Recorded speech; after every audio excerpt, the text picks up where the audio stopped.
Dia Carabajal, and I'm running for New York State Assembly in Central New York.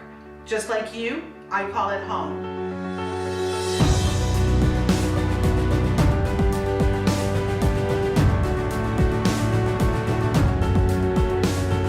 I'm running to help us recover from COVID-19, to recover our health, our economic soundness, and our lifestyle. I want to protect our lakes, and I want our schools fully funded.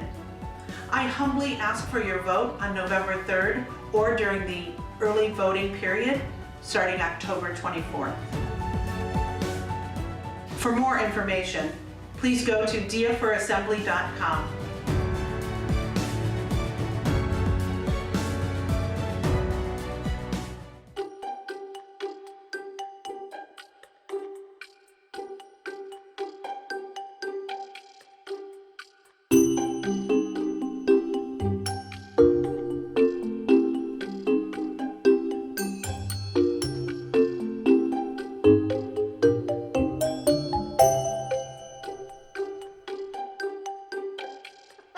You did. As soon as I say action. Dia, we were thinking, we came in and we'd love to hear a narrative of where you see, where did you grow up, and how did you get into politics or get into public service? What was it about your life? Where did I grow up? I grew up in Auburn, New York. Okay. I've been and lived here. I was born in Albuquerque, New Mexico, but my mom is from Auburn. And my dad is from Las Lunas, New Mexico, and Las Lunas, which is just south of Albuquerque. Yeah. So I bet you know how to spell it. I have to think about it, though. I always have to think about it. My dad's from Las Lunas. My mom's from Auburn. My mother went to live with her sister, who was in Albuquerque, and that's how they met. And so for the first parts of their marriage, they were in Albuquerque. And then we moved here when I was about 2. And my younger sister was born in Auburn. But and I've lived in Auburn ever since. So we need to talk about New Mexico. I've spent some time. Beautiful. Yeah, beautiful. Something. Yeah.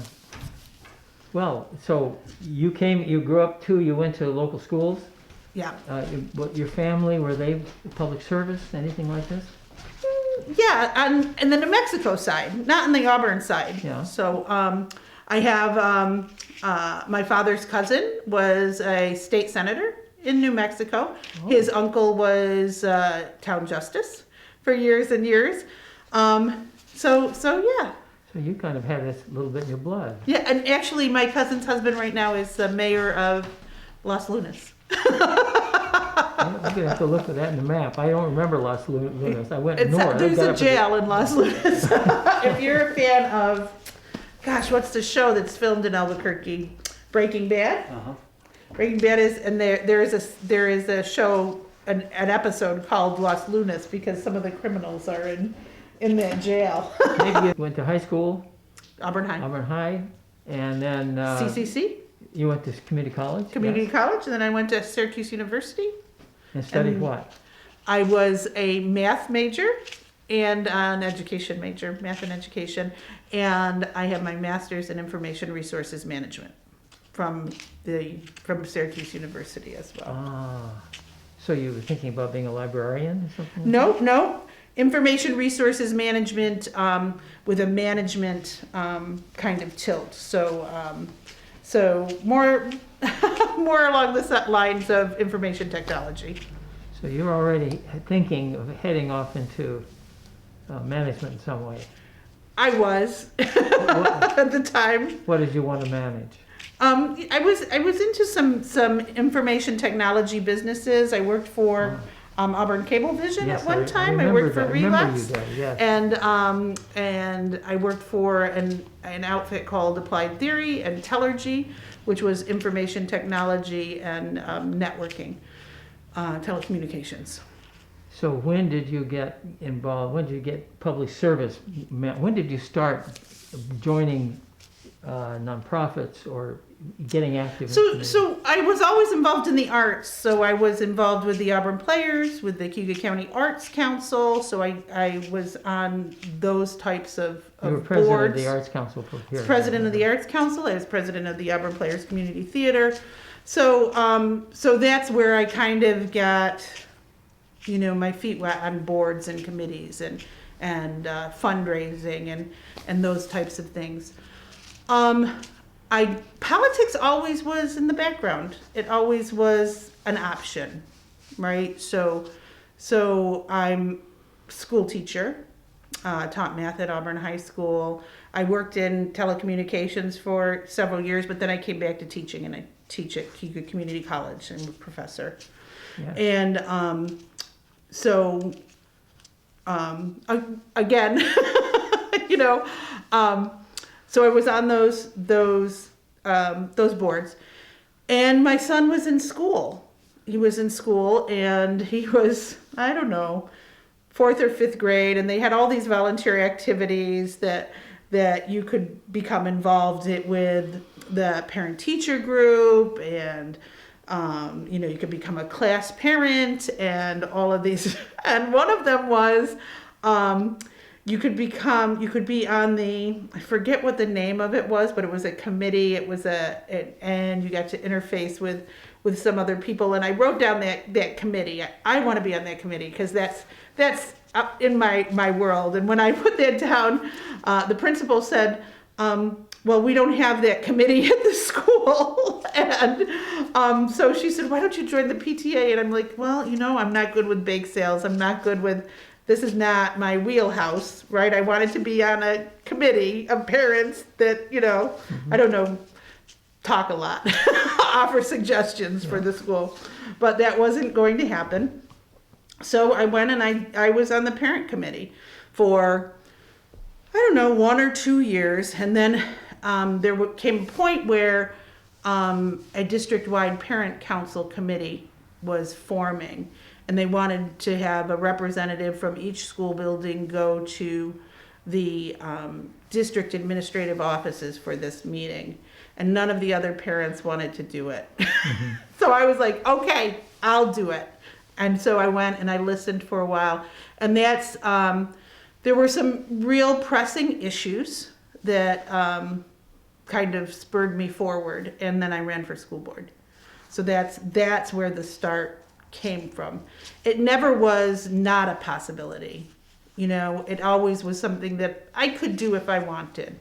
So you're on the school board a couple of terms? 2 terms on the school board. Yeah. And you, but you, let's see, you were also on, well, you ran for the assembly. We know you, so you've got a taste for this. We'll see where this goes. So then from the school board, the opportunity opened up to run for city council. That's And right. so I did. And one thing led to another, and I threw my hat in for assembly, for New York State Assembly. So that was kind of the path, and it's been a good path. So where are you heading? What do you think? What's you're right now you're not as active as you have been in the past? Well, because my assembly bid was not successful. Yes. So I'm kind of in between gigs. What do you think? I think that anything is a possibility. I'm still young enough to have the energy to do that sort of thing, and I have the experience at this point So in time. you're active in the Young Democrats too? Do I I'm not active in the Young Democrats. No, not in that committee. So, in the old Democrats. in the old Democrats. That's right. Well, I have, our group is particularly interested in, we believe that this area has been for more than a century a hotbed of women's rights, not just abolition and women's rights, both combination. And I'm an outsider, 35 years ago, moving here from LA. And I'd worked in 6 or so various communities, and this community is different. It's one of the reasons I stayed. We kept moving, and I stayed. Different how? What's that? Different how? Well, that's what I was going to suggest. That I think that we have a whole spectrum of politics, but there is a very strong group of equality-minded. I don't know how else to put it this way. I mean, probably Democrats, but very equality-minded women, and particularly women, and it's something that I only hinted at until the public theater got going, and suddenly it's like this all comes out of the woodwork. I mean, I've been to places and I'd never seen this before, and I've been nowhere. There's a culture. I mean, I've traveled, but really I've just lived in Auburn.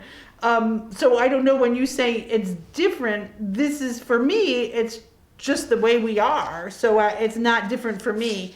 Maybe it has to do with the fact that this was the burnt over district, and that it was, this part of New York State was very forward thinking, in the 1800s, so that same forward thinking just continued to be progressive. It's more than that. There really is clearly more than that. In fact, Dorothy Wickington's new book coming out, she sent me a copy the other day. So it is a wonderful story about 3 Auburn women. She's calling it, I'm sorry, I'm forgetting the name of it. The Antagonizers. Say again? The Antagonizers? It's something like the Antagonizers, but that's not it. I mean, and they were all 3 here. I just learned, I opened up her book yesterday, I started reading it, and I hadn't realized that Anna Coffin, this is the mother of Lucretia Mott and Martha Wright, the mother of the most important feminists of the 19th century. She came here to take over a Quaker school in Aurora and insisted that Martha come along with her. Martha was here because her mother came here, and they were stirring things up. The part of this story is that Frances Seward, who was always, up until I noticed this, I was about here 10 years, and I began to realize this woman is more significant. And here there she is. She is in the shadow of her husband, but she was a rabble-rouser herself behind the scenes, and he had to do whatever he could to keep her from, tainting him as too radical. And it's because of Lucretia Mott and those 2, Martha Wright and Frances Seward, that Tubman comes here. And she stays. She's welcome here. Well, not necessarily always welcome, as no black person in America is always welcome any place where they're living. But she felt comfortable enough here to settle and have the family she had here. That's what I'm doing all the talking.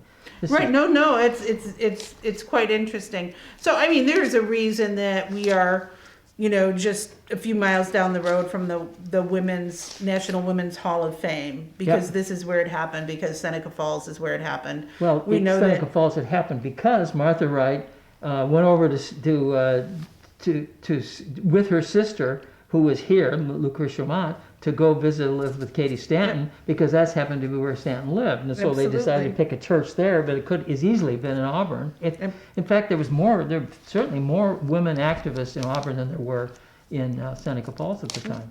And we know that William Seward was progressive, and that's also part of the story. Yeah. That's part of that mix. So, and we have the Equal Rights Heritage Center here. Well, that's part of the this reason is also this is all part of the big the big picture, right? Is that history is here. We are history's hometown, right? Exactly right. We are absolutely history's hometown. Yet, what has changed about has something fundamentally changed about our attitudes, where our leading citizens are leaders in the quest for political equality for all humans? We're in a place now where our politics locally, regionally, is not as progressive. We used to be on the forefront of American politics. Is it that we had a few people who were of such significance that they kind of dragged everybody along, and that in order to feel good about our history, we concentrate on this core of remarkable people? Or has something changed where you look at the National Women's Rights Hall of Fame, it is the least visited national park in the country by a lot, always besieged by money problems in a way that other national monuments. What's changed about us as a community, do you think? I don't know that I have the answer to that. I don't know that I have the answer Certainly to you would be president if you did. Well, I would say, I think that there is we take 2 steps forward, we take 2 steps back. When the pendulum swings too far, sometimes it swings back, it swings too far in the other direction. So I think that we're in some kind of spectrum of growth always. So I don't know what specifically has changed, or, there is there's been a national shift in so much over, as we find ourselves in this present day, in March of 2021, we've just experienced quite a shift toward nationalism and towards more narrow-minded thinking, and but I think that we're recognizing the responsibility that we have to uphold those things that are so important, that keep us moving forward, to strive for that more perfect environment, whatever it is. So, but I don't know that I have the answer to. And I didn't expect you to be able to rattle off the answer to one of the biggest societal issues to face Western civilization. Well, thank you. We'll wait for part 2 of the interview before you do that. Right. But I think there's something important about even being able to talk about that in an open way that helps a bit. How do you talk about it? Because clearly you must be aware that you are in fact a woman, and that is something that influences the way people react to you and your proposals and your candidacy and your leadership, and yet we don't talk. How do you talk about it? Or do you? I've always had the personality where I say what needs to be said, and I say it boldly. It is because of the women that come before me. It is because of the shoulders that I stand on. Certainly all of, of the people, the historic people that come from Auburn, New York, and come from Central New York. They've always been a part of the mix. But also I come from a family of girls. I'm one of 3 girls. My mother was one of 3 girls, and her mother was one of 5 girls. So there's just this matriarchal environment that I've always been brought up in with a emphasis on education. So we're always arguing and talking about the politics of the day. So I don't necessarily look at it as different. I'm not intimidated by a all-male environment. I was a math major in college, and I teach math. I've been in a lot of engineering classes, and certainly politics is a man's world, if you will, or it has been. It continues to be. So I haven't looked at myself as lesser than ever. I've never had that as part of the mix. However, whether society, but I guess my point is that I just speak out. I speak out through the lens of everything that I am, and one of the things that I happen to be is a woman, right? So it does put that perspective on the decisions that I make. But I was working on a campaign about 20 years ago, and the candidate came back to headquarters, and we were stuffing envelopes, and the candidate says, I had a call from a really concerned supporter who was worried that I was, quote, a women's libber. Oh, goodness.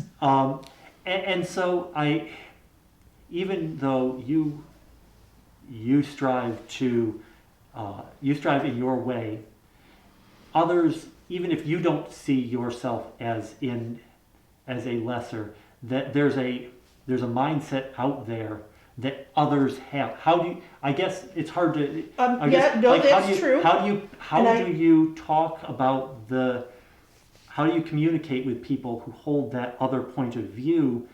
How do you communicate with that? There is definitely a different way that you're treated as a woman. I don't want to discount that at all. It doesn't mean that I don't observe the differences of women in public life. Very often I'm attacked for the way I look, or somebody doesn't like what I'm wearing, or they don't like my hairdo, or my male counterparts. They may get, attacked for the way they look, but not as much. Men, one of the big things that happened to me was that all of a sudden I thought to myself that I was being ignored. Men would come in and they have this whole handshake ritual. Women don't shake hands to the extent that men do. It's a cultural thing that boys and young men learn as they're coming up, and they learn to look each other in the eye and extend their hand, and it's a firm handshake. But coming from all women, there really wasn't that culture. I could throw my hand out and shake a hand, and that wasn't a problem. But I didn't understand that greeting ritual. And at first I thought, well, my male colleagues were getting all the attention, or people were just ignoring me, until I realized that I didn't understand that cultural ritual. And I adjusted myself, first of all, not to be so sensitive to it, but also to make sure that I extended my hand, that I learned more about just that, about shaking hands. And you would think that it was something that's second nature, but it wasn't. Like I said, I come from 3 girls who came from 3 girls. My mother was from 3 girls, and my grandmother was from 5 girls. We didn't take part in that. That's very interesting. Do you see that with the rise of female candidates, that the male political culture is shifting to reflect a different balance, or that women are more adapting to the male culture that you were describing coming into it? I think that it's a little of both. I think it's a little of both. I mean, I think that I think it's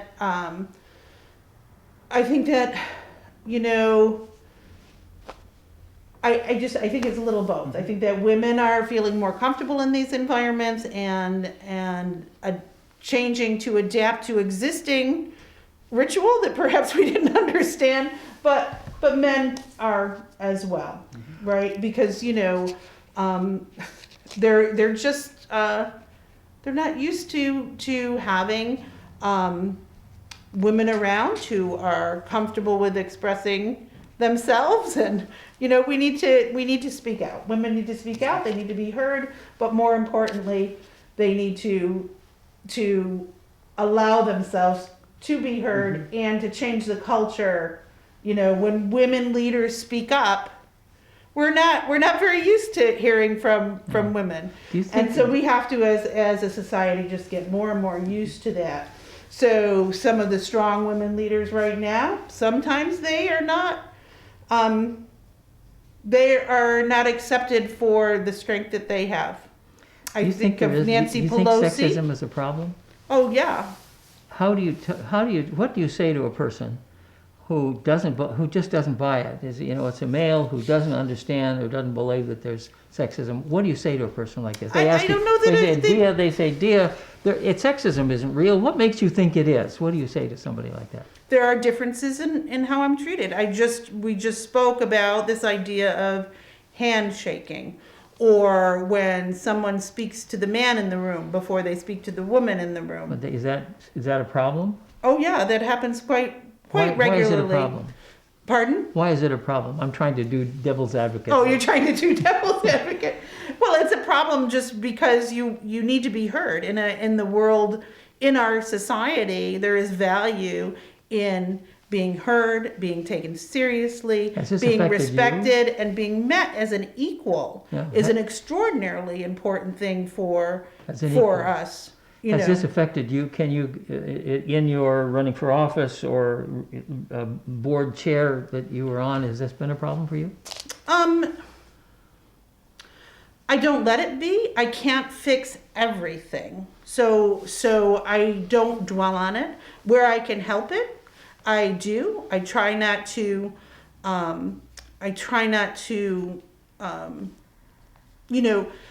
let it intimidate me.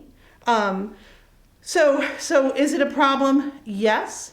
There are ways to get around it, which are not necessarily always confrontational. There's the time and the place to point it out.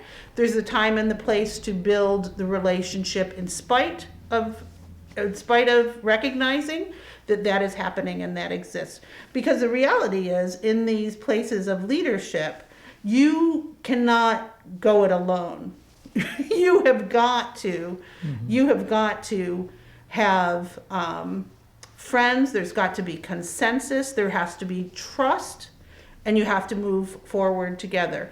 You can go it alone. You can be that rogue person on a board or on a committee or in governance, but that is not going to work. The way that the entire system is built is so that there is consensus, and it's a buy-in that consensus will move the society forward in a better fashion. Do you think that sexism had anything to do with your defeat for the assembly?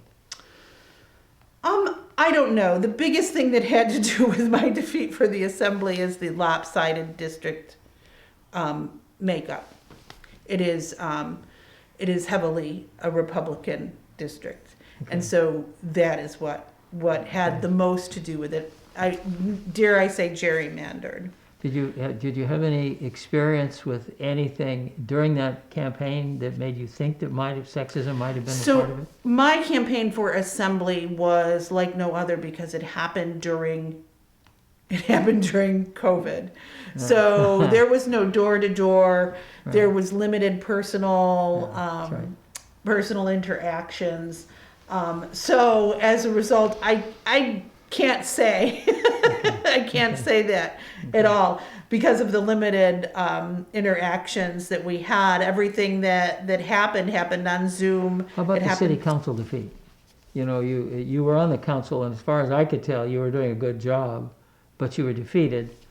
I think that the other candidate just was a little slightly more popular. That's all. I think that's there were a variety of things that happened, and sometimes it happens. It becomes a popularity contest, and somebody has a little bit more name recognition. I don't necessarily think that it was necessarily only one issue. It wasn't anti-Dia for the way that vote came down. If you remember, there were just there was 5 Democrats on the city council, and I think that balance had something to do with it. It was not a one-on-one race. It was a group of people, select 2, which makes the math just a little different as well. And so, and the margin in which I lost by was extraordinarily narrow. And so, so it was just this time that the other guy ended up a little ahead of me. I ended up a little below. I cannot say that it was, there's nothing that, there may have been a little of sexism in there. I can't point to an exact thing that yes, this was sexism. I've been in a leadership role in this community, and I think that people view me as a leader. Some may say, there's that woman leader, but they're not saying that to my face. So one thing that you got to do recently was be a delegate for the electoral. How did that happen? Tell us about the day. Was it a phone call? Was it an email? Well, what again? It was during COVID, so it You wasn't. know, we need to explain what it is. So I That's was not a very clear. delegate for Joe Biden for the Democratic National Convention, and the delegates actually do the voting. They're directed by the electorate. You know however it shakes out. You get 2 delegates, and you get 2 delegates, and whoever gets the most delegates at the end gets the nomination to be president and vice president. Not vice president, because then Right. then the person who's the nominee picks their partner to run with. But the way it happened was that I wanted to be a delegate for Elizabeth Warren, and they rejected me. So that was the kind of first step in becoming a delegate. There was each campaign will run its own, will take its own process to pick the delegates in any community that will represent them. And so the Warren campaign had a questionnaire that you filled out. And so I had gone ahead and I filled that out. And so in New York, it goes by the congressional district. So we're in New York 24. In New York 24, there are seven delegates altogether. And they're given out by proportion of who votes for which candidate. So those 7 for Elizabeth Warren, there were 7 for Joe Biden, there were 7 for Bernie Sanders, and so on and so forth. And so I wanted to be on the slate for Elizabeth Warren. I filled it out in New York 24. They usually pick 1 woman from the county and 1 man from the county. They picked Melina Carnicelli and not me. Well, and Melina is a woman leader, and she's terrific, very well loved, and that campaign picked Melina. So I felt rejected. And so then Joe Biden, who I've been a fan of for many, many years politically, that opportunity came up through the governor's office. And so the governor's office said, we have these openings, the governor will pick ultimately for the Joe Biden delegates. But we're thinking of you, Dia. And it just turned out that the governor said, we think Dia will be good as a Joe Biden delegate.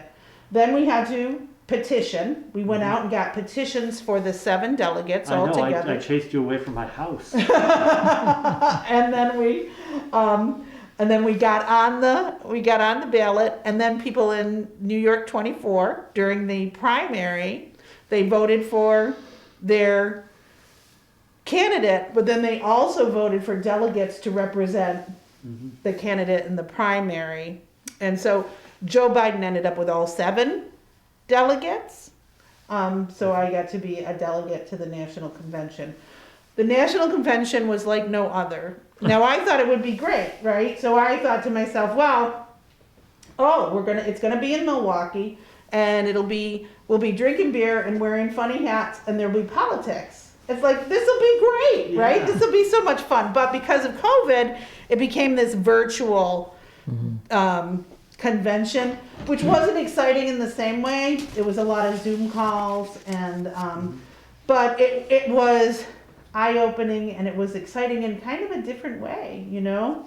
So you were on Zoom calls with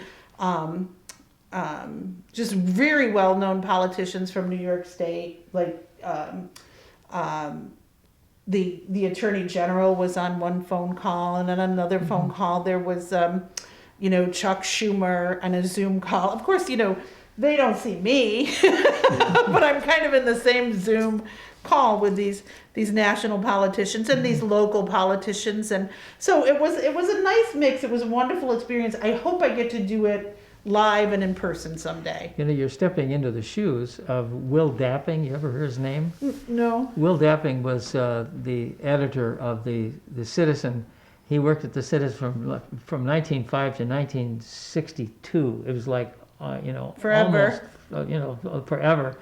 And he was a delegate. He was a delegate for Franklin Roosevelt more than any other person in the country. And they were buddies. They'd been to Harvard together. Thomas Mott Osborne had sent him to Harvard, and they happened to overlap part of the history. So right, the Osbornes owned the newspaper for years and years. Yes, that's right. So I worked for Minturn Osborne, Oh, yes. and he told me that they bought the newspaper because his grandfather or great grandfather lost a school board election. Because the paper bashed him, and so then he bought the paper. Well, that wasn't exactly right, but that's Minturn and I have had, I think that's in Citizen Kane, isn't it? that was right. We got the wrong guy. Oh, No, was it in Citizen Kane? I don't know. No, the Auburn Bulletin was a Democratic paper that was failing, and the more popular one was the Auburn Citizen, the Auburn Citizen Advertiser. I'm sorry, the Advertiser. Oh, the Advertiser, okay. So he bought the Bulletin. It basically a subscription list. He bought a brand new press, put it out there in the cellar so you could see it on Dill Street. And started the Auburn Citizen, named it the Citizen, a progressive name to it, and eventually absorbed the other paper, the Advertiser, because it wasn't doing as well. The Citizen was trying to be neither Democrat nor Republican. It was trying to be balanced, although it tended to lean a little bit to the left. It was more popular, and they wound up absorbing it. Well, there you go.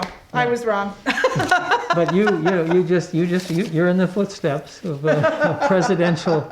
I don't know how many times That's how this has happened. rumors We get need to probably started, how look many into millions this. of years later, right? So were you a delegate at these Zoom calls from your house, or did Yeah, you meet? live from the back of my piano. Oh, wow. From the back of your piano. Yeah, because that's where I have all my Zoom stuff set up because, it's the only kind of flat area near the Wi-Fi. I can't do the Wi-Fi anywhere else because I kind of, to do all of that data, to do Zoom and for my classes for CCC right now, I'm doing it via Zoom. I have to be hardwired. I have to have the Ethernet into the back of the computer so that I don't break up. We do the same. I get the same thing. And so it's the back of the piano. So does this mean you're going to be the delegate in 4 years? I hope so. I know how it works now. I know kind of the ins and outs and who I need to call and who I need to rally and But you're saying that Joe Biden knows you a beer, is what you're saying. well, maybe he does. And a silly hat. And a silly hat, absolutely. Although they did send us some swag. I actually have a mask that has the Democratic National Convention on it, but I was alone. I didn't have a reason to wear the mask that said the Democratic National Convention. I didn't get to meet people. I didn't get to mingle with people. Next time. I didn't get to, see the national press, right? We have this kind of world where television press people become kind of celebrities.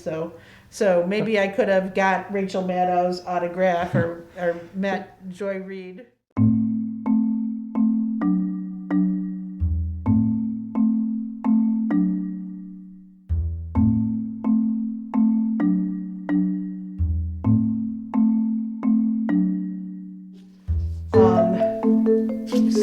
So again, if every step you take, whether small or whether big, moves you towards those core values, then it's worth it, right?